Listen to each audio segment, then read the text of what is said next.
Hi, welcome to another mentoring moment. I'm Dr. Berin Gilfillan, and we're going to be speaking about the power of precedent today, the power of example. We're in a series that's on the power principles of life.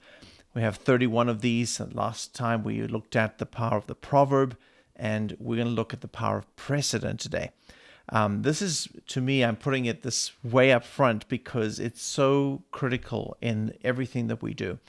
Precedent is really what sets a pace. I just remember the story of the 4-minute mile. They had Roger Bannister.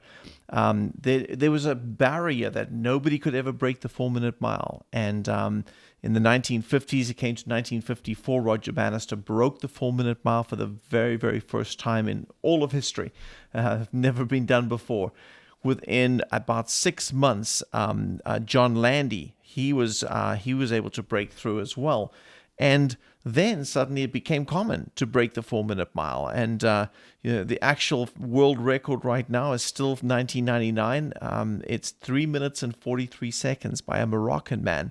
And, once somebody broke that precedent, or once somebody set that precedent, then it just opened a floodgate.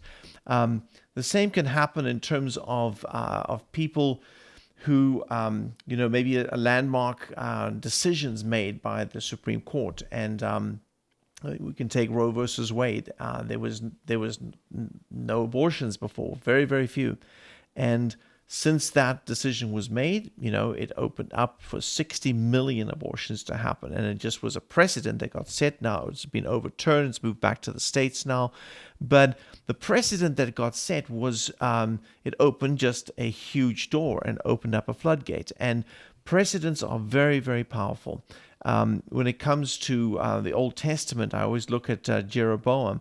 And Jeroboam, the Bible talks about him, that he was a king right after King Solomon, and the kingdom was split in half. I guess 2 out of 10 tribes stayed in Judah, and then 10 tribes moved up into the northern part of Israel. Jeroboam was the new king. He didn't want people going to Jerusalem, and so he set up 2 golden calves, one in Bethel and one in Dan, and he basically caused Israel to start worshiping these golden calves, and this became a sin to Israel. Now, if you can go down and you look at all of the kings, you go down to 2 Kings chapter 3, it says, "Nevertheless, this king persisted in the sins of Jeroboam." And then it goes to 2 Kings chapter 10:29. "However, Jehu did not turn away from the sins of Jeroboam." There's another king, King Jehu. And then it goes to King Joash, "And he did evil in the sight of the Lord and followed the sins of Jeroboam." This is 2 Kings 13:2. Literally for 400 years, it says they did not depart from the sin of Jeroboam because he set a precedent. He set a pattern. He set that example. So many times people think, do what I say, not what I do, and it's never the case. It's always what you do carries much more power than what you say.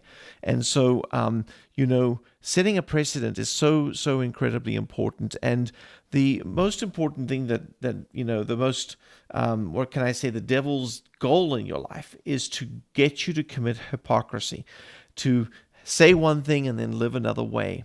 We just had the pandemic, and we know the governor of California, the state we live in, and he says, no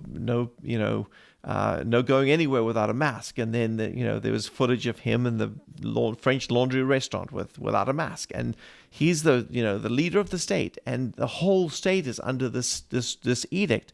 It became a national scandal because he violated and he set a precedent. And people are like, if we have to follow it, then you have to follow it. And so the power of precedent is just incredibly important. And what we have to do is somehow we have to break precedents that maybe have been in our lives in the past. You look at the end of the Jeroboam story, that there was a king called Josiah that came in, and he just purged it from Israel, and he actually went to the altars where they had previously offered sacrifices to idols, and he burned the bones of the people that had done that. And he laid an alternative precedent in the nation, and he said, from now on, we're going to serve God. We're going to put him first. And he set a precedent that was, in antithesis to what had been set before. So the power of precedent, and so many times my kids, when maybe I'm driving too fast, they're like, power of precedent, Dad, power of precedent. And they're very sensitized to that, because the example that I set is so critical, and they know that if I set an example, it can be damaging to what they do, because they're going to follow my example and they're not going to follow necessarily what I say. So I just want to encourage you to understand that everything you do can set a precedent for the next generation. It is very, very powerful. It works in the positive as well as in the negative.